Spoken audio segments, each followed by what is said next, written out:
Why do human relationships break up? Have you experienced a breakup in your relationship? At work? In your own life? One or two times or even more?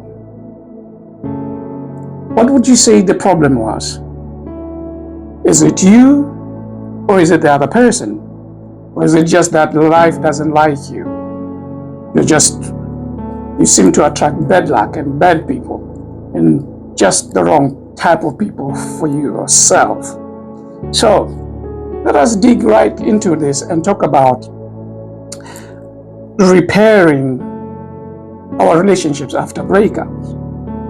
Like I mentioned earlier on, people do breakups. We do have breakups in our relationship, not because people are flawed, but because people are weird.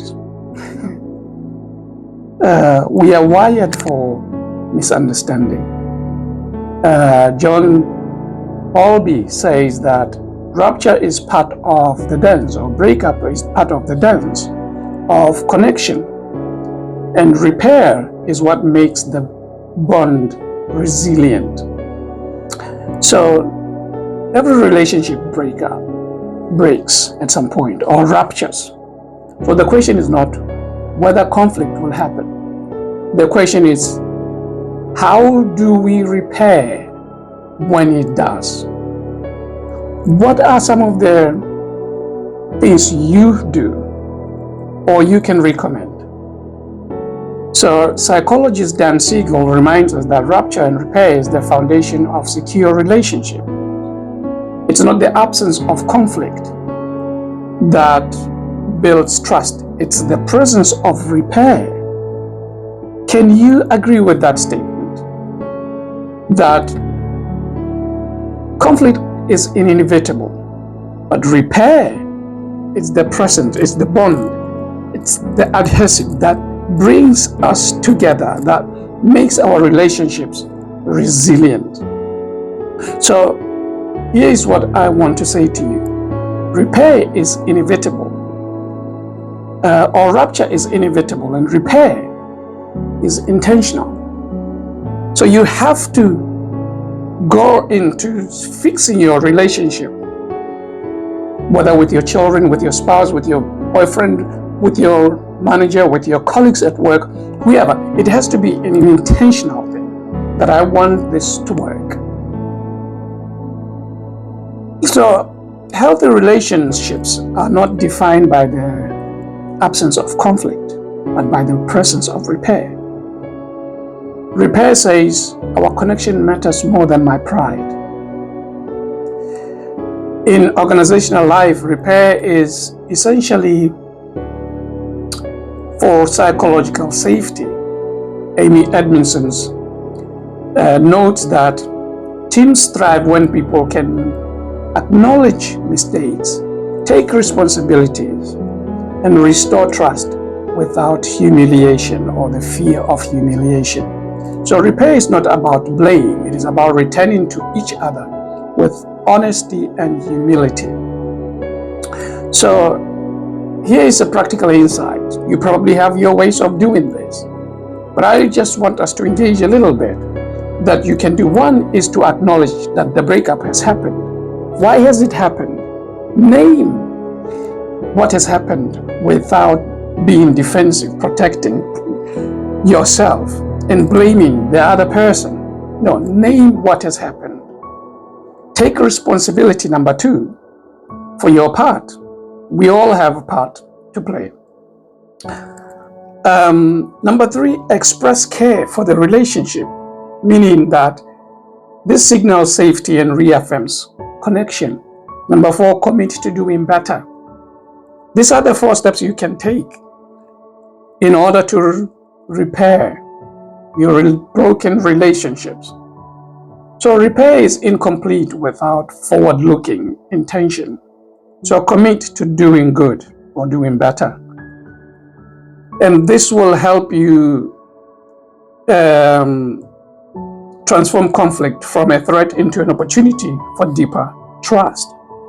So repair is the art of returning to each other. And I want to encourage you, there are some relationships that we have lost. You may have lost. And we have lost these relationships many a time. Yes, we have been wronged. But if you look in hindsight, that relationship might have meant a lot more, but your pride would not allow you to go back and say, I'm sorry, can we fix things up? And this happens because our pride gets in the way. Unless you come to me and apologize, I am not going to be the first one. It is not about that. It is about fixing something that is broken. If it is, it can be fixed. I'm not saying every relationship can be fixed that has been broken. That's not what I'm saying. But there are instances where the offense isn't massive. It can be overlooked. It can be repaired. So go through the process of repairing, because that person that has been involved in this conflict is hurting and they've moved away, protecting themselves, or it might be you. Or you have hurt somebody. What do? Just let down your ego. Approach that person.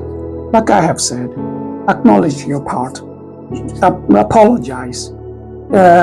And just say, hey, you matter to me. The relationship matters to me. We have to work together. We have to live together. We have to do this life together. And it's important that we are all on the same page. So forgive me. Sorry sometimes can be the hardest thing to say, but learn to say it. So repairing is the art of returning to each other. And every time we repair, the relationship, like I said, becomes stronger than it was before. In the African human psychology of Boto, we understand that harmony is not the absence of rupture or breakup, but the willingness to restore it. We have families. We have relationships that are broken. Members of our families that we are not tightly connected. We've moved.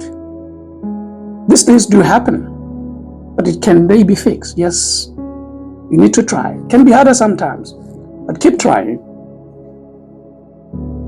See the other person as more meaningful.